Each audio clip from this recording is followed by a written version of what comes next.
Hi guys, and welcome to our YouTube channel 1-2-Step, and today I'm here with another new video to show you guys on how you can trade on your MetaTrader 5.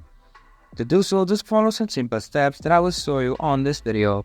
First of all, make sure your device has a stable Wi-Fi connection, and after making sure of that, go onto your MetaTrader 5 app.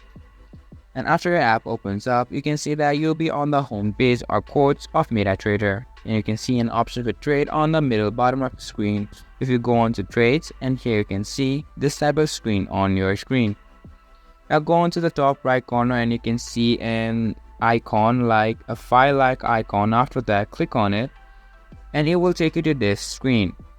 And again, on the top right corner of the screen, you can see a sign of dollar. If you click on this, you can choose the type of crypto you want to trade into. You can choose any of this crypto. And after that, choosing your crypto, you can just buy and sell, which is on the bottom of the screen. And that's how you can trade on your MetaTrader 5. This was for this video, and I hope you guys find our video helpful. If you do, make sure to leave a like, subscribe to our YouTube channel, and hit the bell notification.